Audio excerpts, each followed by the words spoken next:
Here we go. Okay. This is group 6. We're doing the final presentation, and this is on chapters 13 and 14 of the assigned reading. Did you have does somebody have the assigned reading by Urban? Yeah. This chapters 13 and 14. Um, so unfortunately, we couldn't find a good time for all the team members to meet. So we have on the call today with us Philip and Audrey. Is it Aubrey or Audrey? It's Aubrey, right? AUB. Yeah, AUB. Okay, Aubrey. And then the other group members that weren't able to make this time frame, uh, they basically wrote their notes down here in this Google Doc, so we have an understanding of their interpretation of the reading. And then, so what we propose to do is to read some of the thoughts from the other team members. And then once we do that, then three of us here will discuss, um, our thoughts in conjunction with that. So um, I can go ahead and start if that's okay with you, Philip and Aubrey, and I'll read a little bit, and then uh, then maybe if you want to pick up uh, after Raelian, somebody read the Raelian's part, then and we can do like that. Does that sound okay? Yeah, that Yeah. sounds perfect. Yeah. Okay, cool. And just for the video, oh, I'm not sharing my screen. Hold on. Oops. Yeah, 1 second. I did the recording, but I'm not sharing. 1 second. Yeah. Share. Okay. Okay. So in the video, you can't see what I was doing on the screen. So here's group 6 members that we had in the list that was provided. And here is the I don't know, final discussion white paper, if you will, for a couple of the team members that weren't able to make this call time. So we'll go ahead and get started. So the Branch Davidians, this is chapter 13 from the reading. And I've got the book on I can you want to pull it up? I've got it on Kindle. If we want to reference it, I can do that real quick. Let me try to pull that up. Um,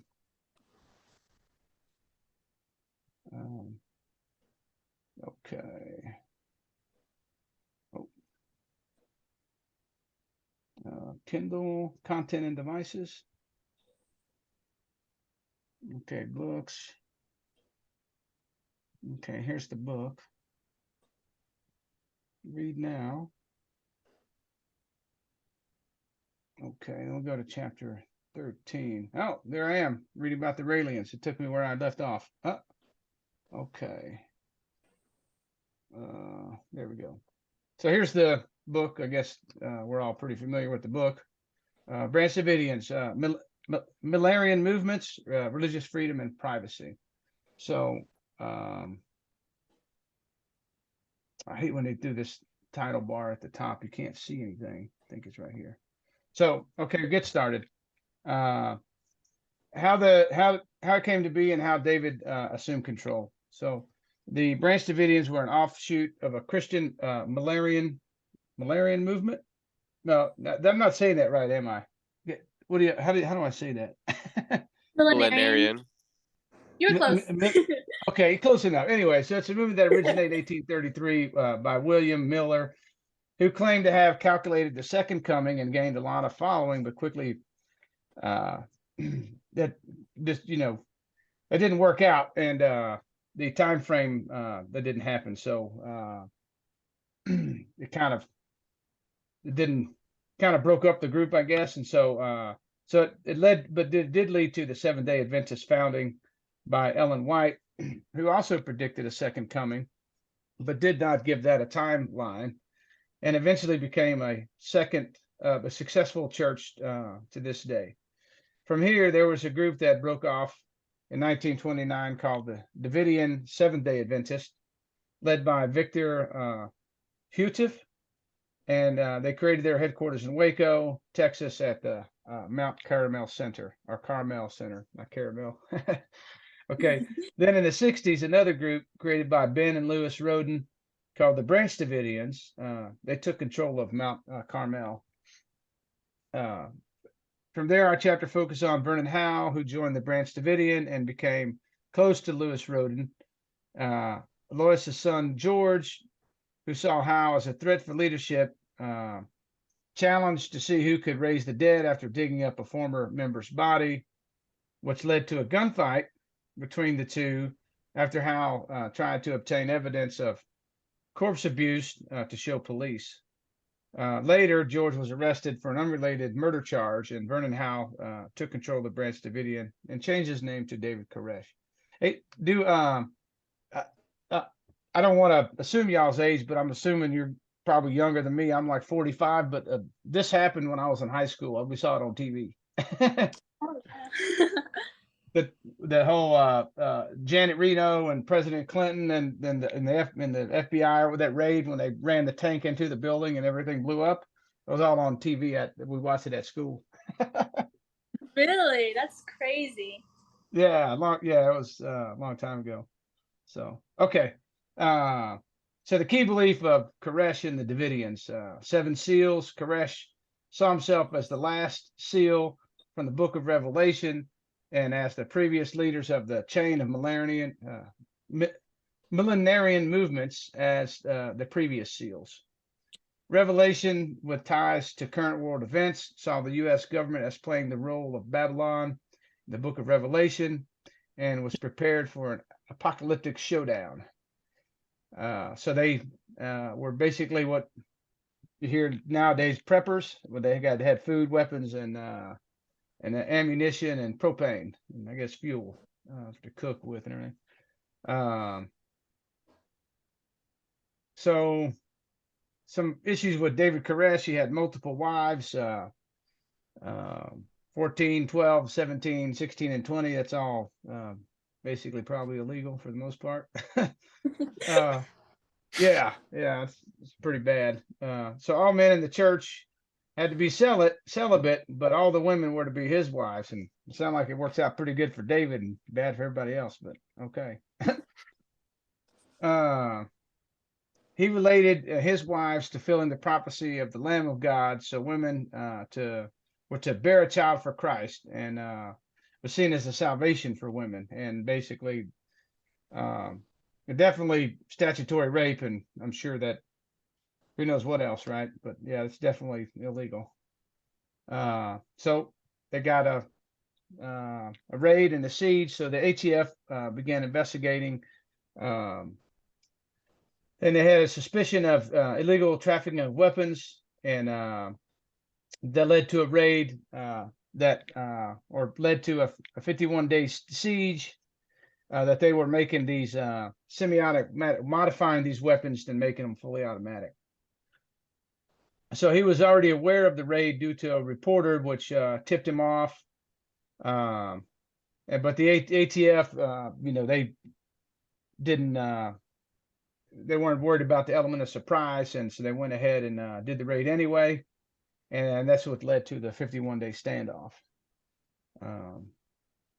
So an attempt to intervene in the siege was made by 2 religious studies scholars who wanted to persuade Koresh to view the revelation differently with the radio discussion.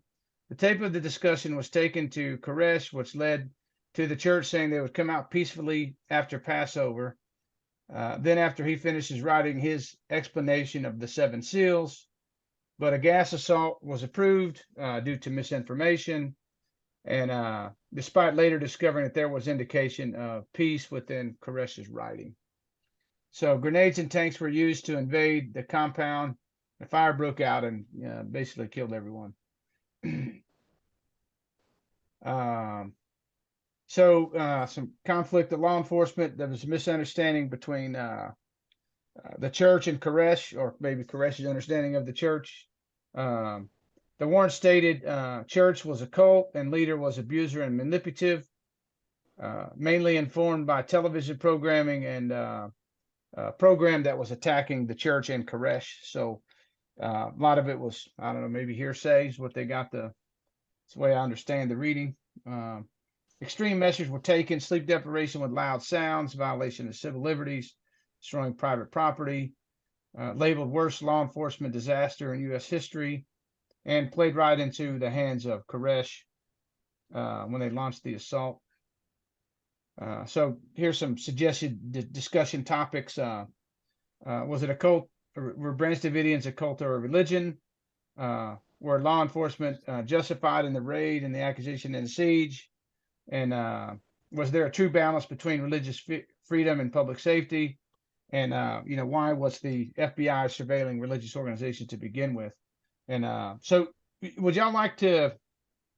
Let's see what else is here for that chapter, and then we'll just discuss the chapter. Does that sound okay? Yeah, that sounds Yeah, perfect. sure.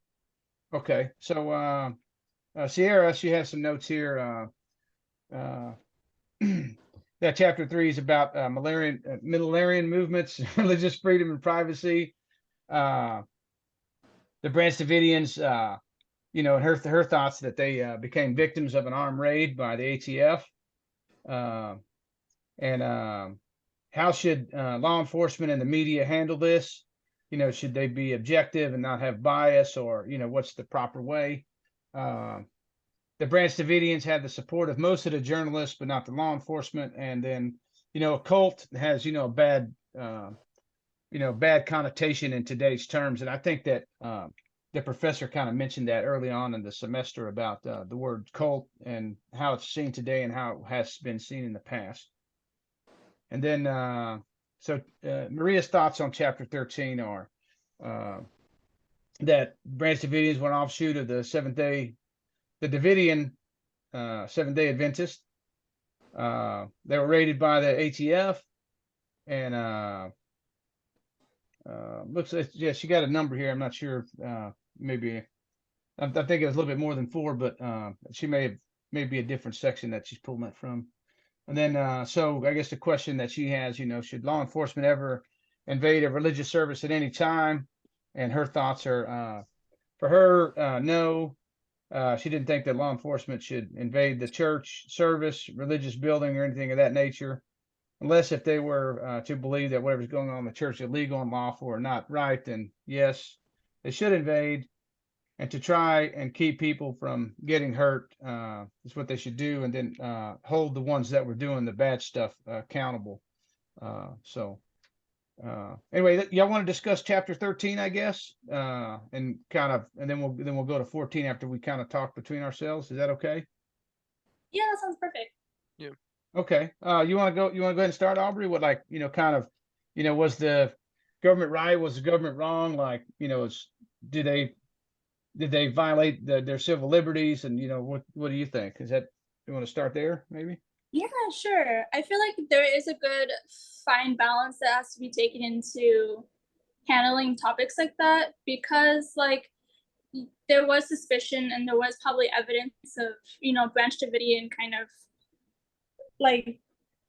manufacturing those weapons to be automatic weapons. And so, but the extent they took it to and the measures they took in response to the raid, I feel like was kind of preposterous. I feel like there could have been de-escalation measures that could have been taken to, first of all, not have that 51-day siege where it leads to everybody's death.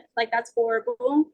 And I feel like there could have been a better way of handling religious movements like this.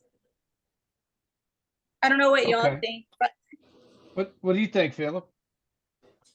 Well, I mean, I think during this time, cults, I don't think they were called cults. I don't know. Maybe there was a more appropriate term they called it back then. It's a time where there was a lot of religious activities going on, right? So I don't know if you guys know about that topic, Jonestown. Yeah, with Jim Jones massacre? and the Kool-Aid. Yes, yeah, that's it. Have you seen the movie? I have not seen the movie. I've read a lot about it, and that's where we get the expression "drinking the Kool-Aid." Yeah. Yeah. So I think Jonestown was 1978, or it was the late 70s. So we didn't really have a big idea about what cults were, or someone who's really charismatic, someone who's able to lead the people, sway them, with their words. They're good with talking, right? And Mhm. it's during the Cold War too, right? So, they're I guess they might have been a little extremist in how they portrayed themselves and how they decided to do certain ties with current world events, like, Revelations. Because, at this time, dude, Revelations is like it's the doomsday, Yeah.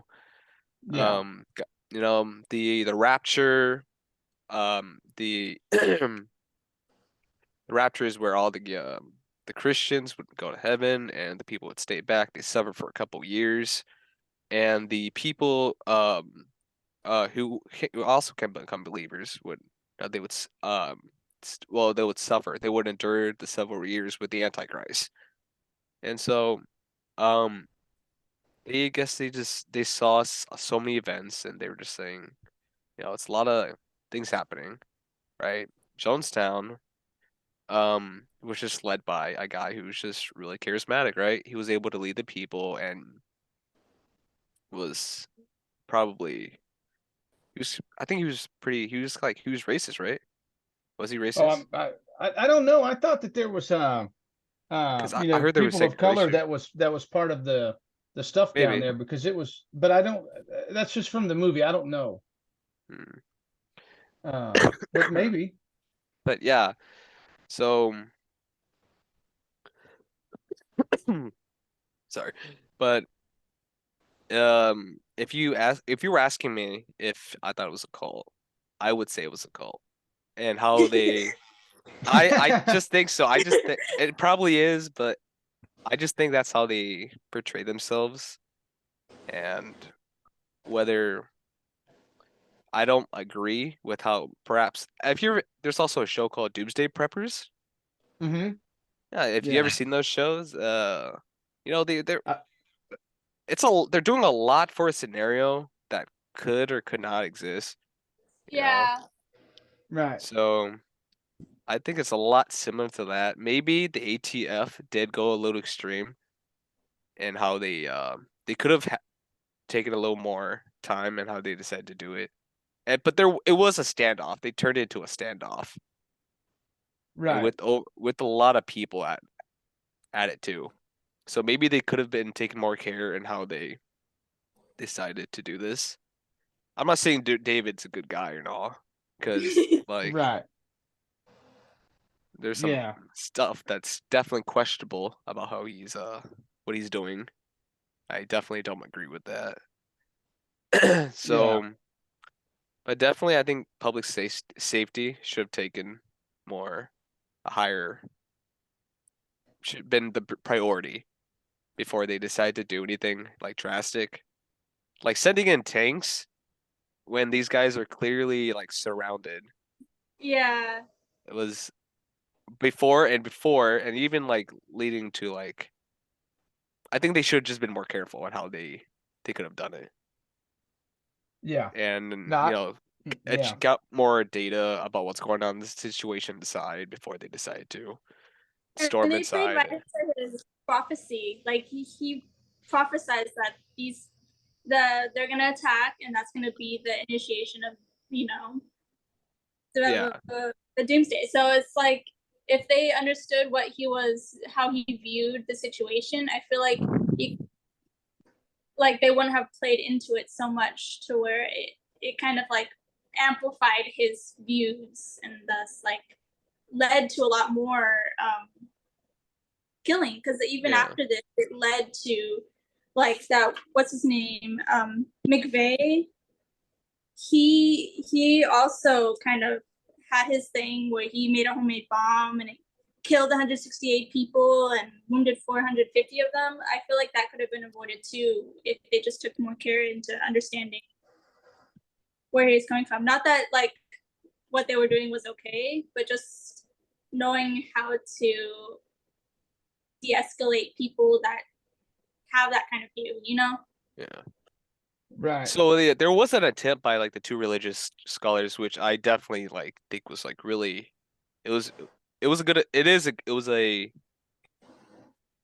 what's the word? It was a not a good attempt because it worked. It definitely worked because I think it Yeah. definitely persuaded him for sure.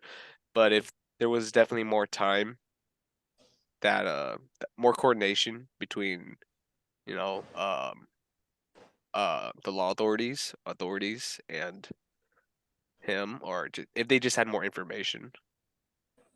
Because Right. I think at this point these guys were not listening.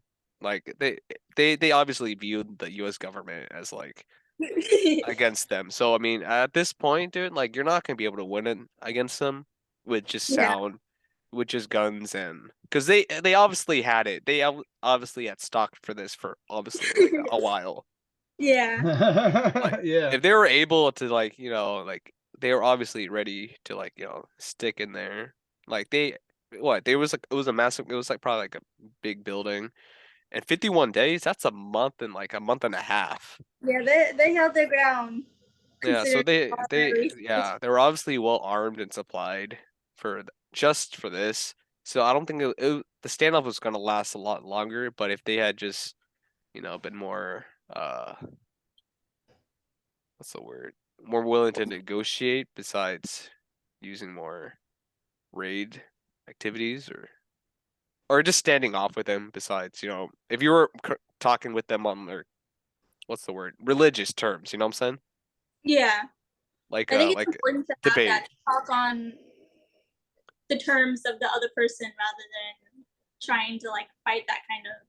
Yeah, like religious debate. Yeah, like a religious Yeah. debate with them using scripture and Bible and just being able to use these biblical scriptures to refute what they're saying would be how I understand this basically. I feel like Okay. there's one quote that I kind of enjoyed, just to like finish off this topic, is from the book, and it goes, the study of new religion must in a way steer between the danger of supporting government intervention at the expense of religious freedom and the danger of supporting religious freedom at the expense of security and public safety. And I feel like that quote kind of really summarizes the conflict this whole incident kind of had and brought up. Yeah, for sure, for sure. That explains it really. Rounds it out really well. Uh, is there anything else y'all want to add about this chapter? It was an interesting. I definitely heard about this when I was a lot younger. I had forgot about the story for a little bit. Then I was like, hey, like I remember reading about this when I was like probably a lot younger, and it's an interesting topic for sure. Like during this like early time period where a lot's going on.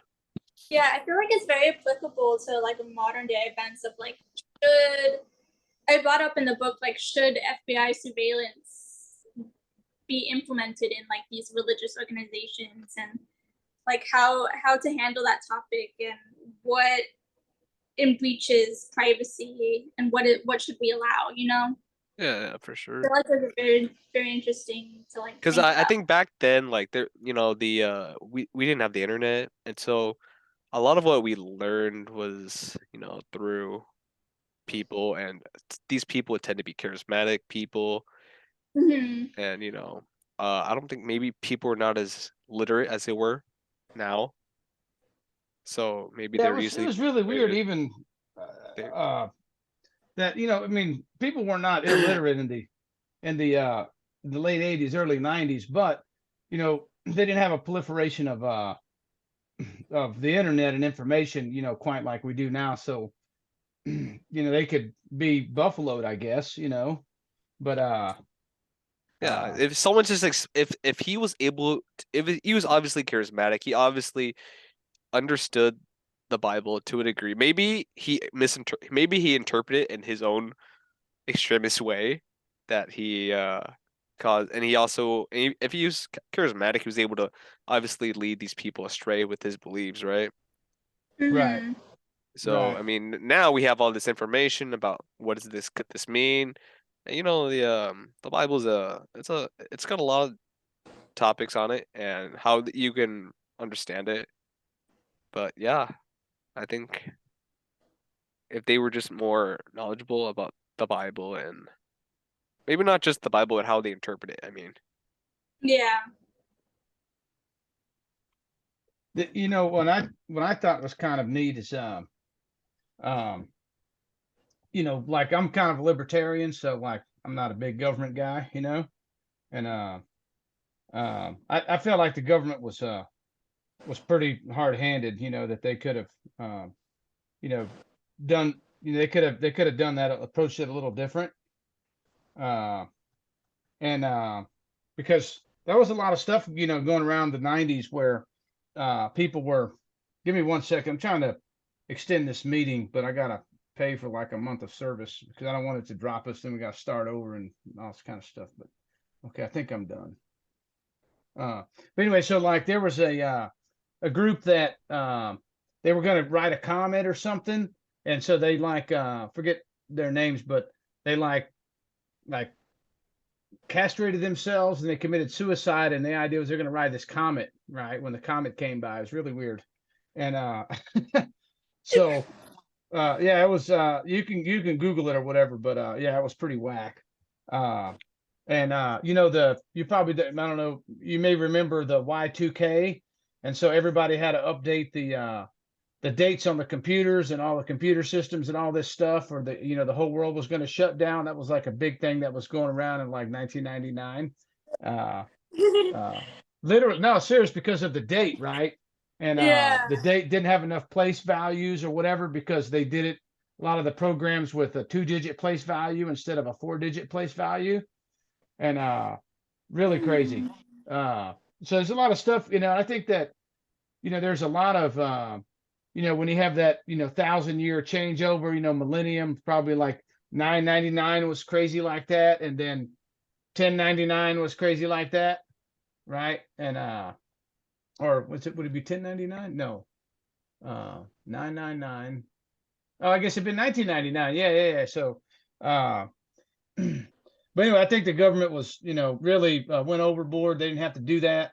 uh yeah, I think that guy was, they was running a cult, and you know, he was probably a sociopath, right? That, you know, got all these people to follow him. And but it's a warning for anybody that, you know, falls under sway of someone who's charismatic, and you know, oh, so and so, he has all the answers, and so this, and it's always one person, and they're, you have to go through them to get the information, then you're probably in the wrong spot. You know what I mean? Yeah. That's that's kind of my view on just anybody, you know, even like, you know, they have today, it's not a cult, but you know, you have actors and you know, sports people, or even people like, I don't know if you are on Instagram, but they have this guy was called the Liver King, and he made all these claims about, you know, he was eating raw meat and meat organs, you know, like liver and all this other stuff from animals, and that's how he was all buff and blah. And if you do this, and you can be exceptional like me, and this and that. And turns out he was just taking steroids the whole time. And uh so anytime, you know, social media or religion or anywhere, someone says, oh, I have all the answers, and you know, I'm the source of the information, then probably you should go, you know, seek out additional second opinions. You know? yeah, for sure. Not everybody could be like the prophet, the Messiah. I feel like Right. that's Right. And, you know, yeah. Because like the anyway, yeah, I think the government should have really took a step back and said, you know, like, is there immediate danger to, you know, life or property? You know, like, these people have been living in here since before we showed up for a long time. We don't have to go, you know, save the children, quote unquote. And I think that was the biggest driver for why they were like, we're going to go now. It's because you're going to save the children, because that's what the government always does. It's always about, you know, that's their excuse for breaking everyone's civil liberties, is because of the children. And that's the excuse they use. And so, but those kids were already in that situation for a long time before the government got involved, right? So it's not probably an emergency to get them out right this minute, right?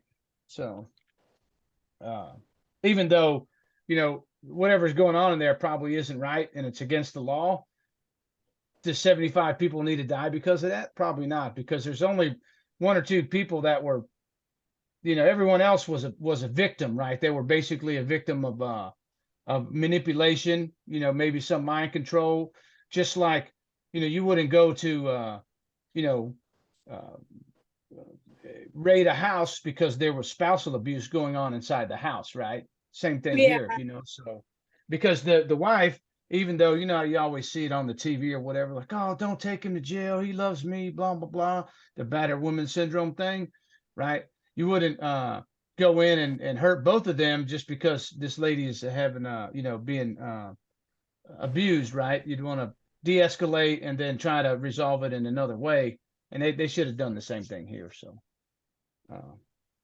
anyway, would y'all like to move to chapter 14 and see if we can talk about that a little bit? Yeah, sure. Okay. Let me share my screen and we'll go back to share. Okay. Hopefully this thing works. I had to, like I said, I was over there trying to get logged in and so I could make sure this meeting didn't drop, because that would have really been a hassle. Okay. So we're going to move to chapter 14 now. And so we'll go down here. And she's got the Raelians and chapter 14. Oh, let me minimize this. If we go to chapter 14, yeah. So chapter 14 was about UFOs and human cloning, and this group, I guess out of France, called the Raelians. And so let's get to the notes here. Okay, so after encountering an extraterrestrial spacecraft and Elohim, Claude Vorilon established the International Raelian Movement, or Raeliism. I guess I said that right. After changing his name to Rael. The message he received from the Elohim was that they created all life on Earth using advanced cloning technology, and that we ignorantly mistook them as gods. But now that we as a species are advanced enough, we are able to receive the full message of the Elohim. These Elohim would return to us to help us establish a peaceful utopian society, and also help us achieve immortality using cloning technology. Okay, so they claimed they created a baby Eve, was the first successful human cloning. Then he had another encounter with the Elohim, and he was taking their planet, which was inhabited by 8,400 people of the earth, like Jesus, Moses, and Elijah, who had been granted immortality. Beliefs of the Raelians: intense faith in modern science and technology, with the form of creationism that ironically rejects Darwin evolutionary theory. They don't believe in God, souls, or supernatural entities. Elohim are physical beings. Immortality through cloning. Creationist: all living things are created by the Elohim. Darwinian: evolution is a myth. Only evolution is Elohim's advancement in cloning technology. Our religious scripture were partly correct by describing reality of extraterrestrials. Second coming and last judgment is human decision between self-destruction or accepting the Elohim. Creation of earth, Genesis, is just confused with Elohim's arrival and cloning of all life on earth. Sex positive religion movement: meditate in prayer to come into harmony with universe, reflect on message of Elohim. Sensual meditation. The conflict of Raelianism and Rael. With human cloning, no guarantee human would be normal, since in studies disorders disappeared or not detectable. Ultrasound: the study of cloning would produce dead or dying babies. Threat to human dignity, human uniqueness. Clone beings might feel pressure to live life that is predetermined. That would suck. Cloning processes can be seen as murder by pro-life supporters. Clones would lack soul. Hierarchy: all female order of angels to be trained and serve as hostess, companion, and lover to Elohims, but will serve Rael till they arrive. and also serve as his bodyguards. Kind of amazing how these cult leaders centered everything about themselves, you know, isn't that kind of nice? uh, Genocracy, I guess. Only intelligent people should have positions of power and be able to vote by truly and be truly eternals. And sounds like Plato and his, I guess it was Plato, where the rule of king, the philosopher king, where he's the smart guy and everybody else just does what he says.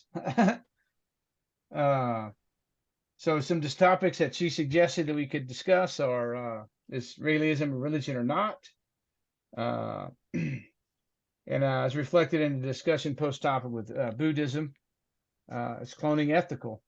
What ties these two religions? What ties this to religions? Millenarian movement. Raelians are optimistic of a new era. Apocalypse versus Elohim's coming. Raelians dislike Christian views of sexuality. I guess they probably want to be a little bit more open, is what it seemed like here.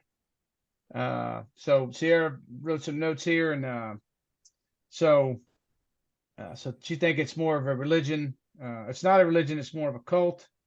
It was created by Claude Vorleon. Raelians follow Vorleon or Rael, and not a Messiah or a God. He had an encounter with an alien spacecraft that changed his life. The Elohim created life on Earth and waited until humans were advanced to come back and make a utopian society alongside humans. So Jesus and Moses live on the planet with the Elohim. Suggests that evolution is not possible. And then Maria has some notes here. Raelians are a UFO religion. It's created to help humanity by advanced technology. Although they don't believe in God, they believe that they have helped other gods like Buddha, Jesus, Muhammad prepare the way for humanity. They believe in science. Things are here in the present time. They are also sex positive, that once they make love, it is like a symbol of two people becoming bits of each other and in a way become a part of the galaxy. Human cloning, is it good or bad? Clonaid did get some criticism by cloning a baby, especially from Catholics and Christians, and the reason why is because of their beliefs. Both Catholics and Christians believe that they are made in the image of God, meaning that only God can, and it is the only one who can create life. No one else should have the right to make a life or even take away a life in their eyes. So that's the notes from our team members. And what do y'all think? I guess Philip or Aubrey, what do y'all want to start? It's a lot of digest there, huh? Yeah, I think it's funny how like closely tied into like the Christian beliefs they are, but like replacing like Jesus and God with these extraterrestrials, it like the prophecies and everything kind of like line up. What they believe lines up as far as like the creation and like the start of the world and how everything came to be is like so similar to Christian beliefs, but it's just like replaced by these extraterrestrials. Yet it's still kind of like they completely flipped their like understanding of like their understanding of how the world the understanding of how the world kind of like came to be is similar, but their beliefs are like flip-flopped from Christian beliefs. So like what like they believe about like birth and like women's rights is kind of like completely opposite of Christian beliefs. I think that's kind of funny to see how that plays out. You mind if I interject for a second? No, I would love to hear what you have to say. So the Elohim, the word Elohim is the Hebrew word for God. That's what's really funny about him saying, well, no, Elohim is not a mystical thing that you can't see or touch. No, that's really just some people that live on another planet, and they're super smart, and we're gonna get smarter, but we ain't there yet, and so I think that's kind of funny. I mean, it's not implausible, right? You know what I mean? Like, is it? I mean, it sounds far-fetched, but it's not quite impossible if there's, a galaxy that's ever expanding, and there's galaxies just like ours, and there's a whole shit ton of them because all those stars or all the bright lights you see in the sky are stars. Our sun is a star, and so there's a planets around each one of those damn things. I mean, could it possibly be that we're the only people in this whole galaxy, the whole universe? You know? Yeah, that'd be sad. Yeah. I mean, you know. Anyway, it's kind of funny that, you know, basically he just said that, you know, you know, that they're actually a group of people that are super smart, basically, is instead of a singular god, right? Yeah. What else you got?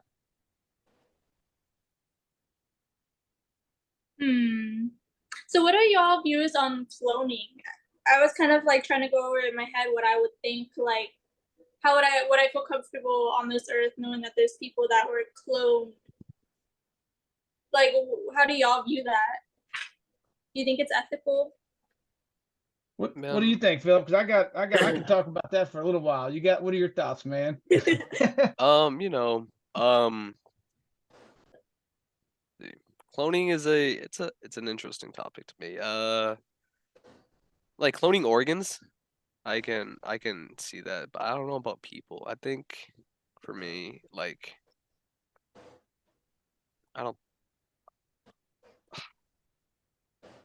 Yeah, I feel like there's a very fine line between cloning people and then what they call the therapeutic cloning. So it's Yeah. like that for like I'm not. people who have It's a weird topic. Yeah. I don't know how I feel about that. Let's see. Well, so like, what about this? Like, so, so, you know, there's the whole nature nurture thing they have in psychology or whatever that topic is, but, you know, like, are, you know, people born a certain way or they become that way, you know, due to their upbringing and stuff like that. And so, you know, I just, you know, maybe if they clone either any of us, right, me or you or you know, Philip or Aubrey or anybody, they could clone us physically, right? Like, okay, here's another person, and they're 20 years younger because they cloned them when I was 20, right? But there's no way that that person could be me, right? Even if they were exact replica physically, right?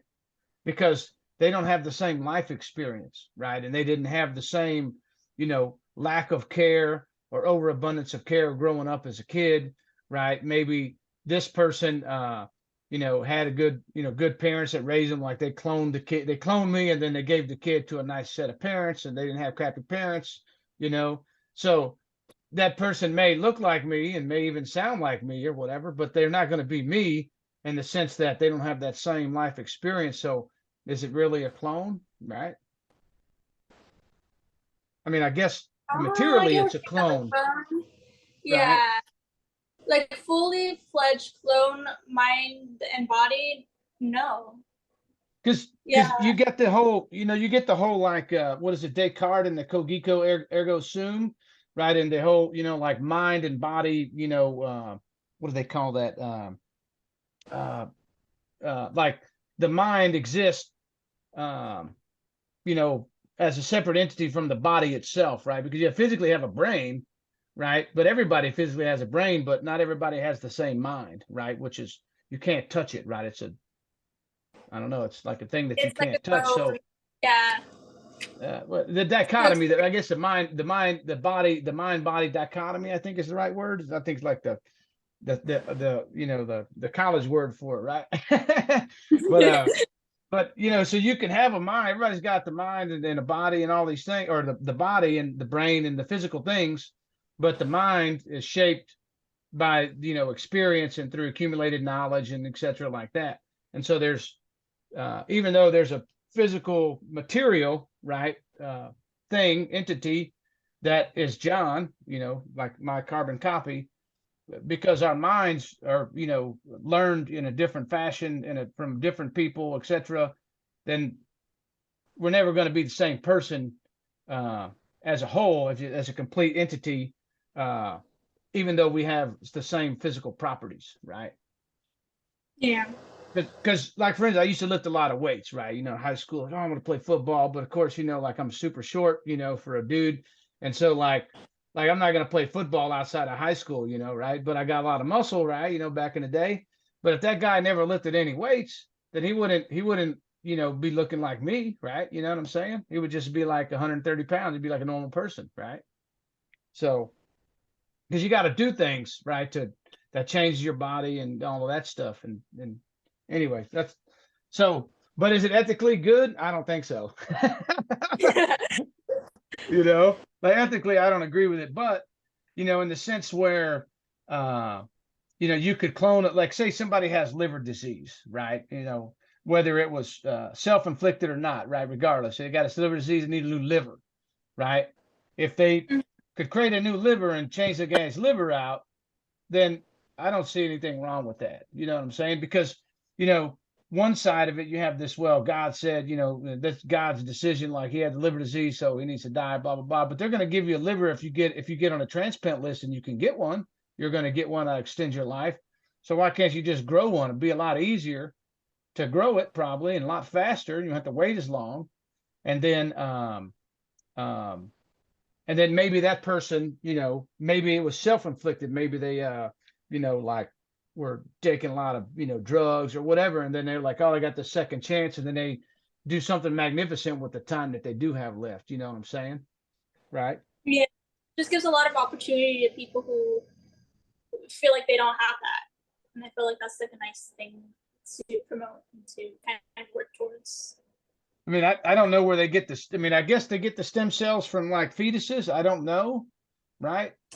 Uh, but the fact of the matter that, you know, fetuses are being destroyed, whether you agree with that happening or not, right? Depending on what your stance is or whatever, right? But the fact of the matter is that it is happening. And so you know, me personally, I don't like that myself, but you know, if you can use the stem cells, right, then it's not a complete waste, right? And so you know, regardless of how it shakes out with, you know, the getting kicked down to the states and all that, the fact that there's going to be fetuses that are destroyed isn't going away, right? I don't give a shit what the law says. You know what I mean? So uh anyway, but I think that, you know, like if they could use that tissue to, you know, grow another heart or, you know, a liver or whatever, then, you know, then at least it's not all for naught, you know. It's not a complete waste, uh um but what do y'all any more thoughts on cloning? And that's kind of a pretty touchy subject, you know. Yeah, it's a heavy topic because I feel like it brings in a lot of other topics of like, Yeah, like where do is you get the cells from? You know, eternal like what's that? because it kind of it brings in the idea of like being eternal and being immortal. Like, is that like a goal that we want as humans? Right. Because if Well, you're able to according like clone yourself, you'll like just reclone yourself forever and ever. right. Right. And once the cat's out of the bag, you can't, you're like, oh, well, you can't clone yourself against the law. Well, that if you want someone to clone themselves, make it against the law, and then you can guarantee they'll clone themselves. You know, that's like telling a kid, don't touch that. What are they gonna do? They're gonna touch it, you know? So but now like according to Highlander, there can be only one. So I don't know if we can clone ourselves, be immortal or not, you know. It's another show that isn't on TV anymore. But what about like I get maybe we could move the discussion like to like life, you know, other like could there be, you know, another planet that's just like ours that are having the same problems that we're having? You know what I'm saying? Like who's God, what is God, where does God come from? And they basically look just like us. I mean, is that it's like something that's even like, you know, is that within the realm of possibility in your thinking? I would hope so. I feel like there has to be another planet. I feel like I just saw it online too, where they discovered another planet that has like possible ways of like life on it, but since they have like a different kind of sun, their plants would be red instead of green. Oh So I wow. feel like there has to be a chance that there's other life similar to ours somewhere else. Okay. Okay. Yeah, I think so. You know, I mean, like I mean, I don't know. I mean, of course, we can't know that, but I mean, I'd be open to exploring that. You know, if it came about. You know, like, hey, well, all right, let's check it out. Yeah, I think it was just recently. I think it was Kepler-186f. Oh, the It's like an galaxy. Earth-sized planet. Okay. It's an Earth-sized planet. It says it's in the habitable zone. I feel like they just kind of. I just heard about it recently, probably like 2 days ago. Wow. Wow. Okay. Okay. What do you think, Philip? I think we're getting pretty close to a good time for discussion. And Yeah. but what do you want to like maybe close us out with some thoughts or? Oh, if we're talking about the another life like us, there's probably definitely life out there. Um, maybe we're just not ready there, or we're just not ready to see them yet, or maybe we just can't detect them or whatever. Mhm. But let's see. Maybe they have the answers that we just don't have. Maybe morality is, using stem cells and all that. It's a you're gonna get something from somewhere. And Right. Hmm. while, you're gonna get it from, maybe a fetus or somewhere. It's a complicated subject, and maybe they have the moral answers. Personally, for me, I just don't think it's right. Right. But Right. Yeah. Yeah. I don't know how else. It's a touchy subject, and yeah, I'm not sure how else I can respond to this one. Eh, Yeah. Are you good? Or you want to wrap it up, you think, or you think we're okay? Yeah, if I think You there's so. yeah, try to wrap it up and close it out? okay, sure, yeah. Okay.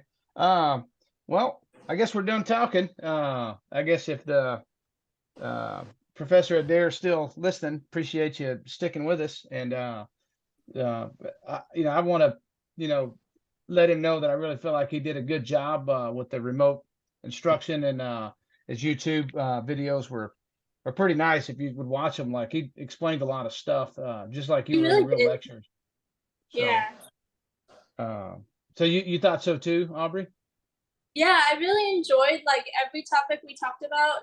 It was like he made it really easy to digest the information because I feel like there was a lot of religions that I wasn't familiar with, and it was nice to be able to understand it. Like reading the book and then kind of going over the videos again, it's just like it made it really easy to understand, which was nice. Yeah, yeah. That's what I thought too. Like especially when we got into like to me like Hinduism, Buddhism, and all that is basically to me is like just one big thing, right? And uh Hinduism, I did not. Hinduism was something I was like trying so hard to understand. Still can't. It's still on yeah, that journey. my Buddhism is like doing Bikram yoga. you know, that's close as I get. But uh okay. Well, cool.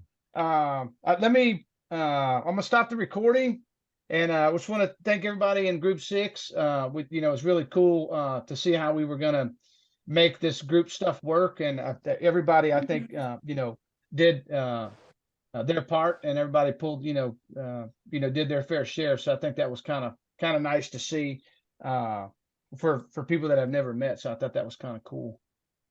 So anyway, that's it, and we're going to stop the recording now. Let me stop this.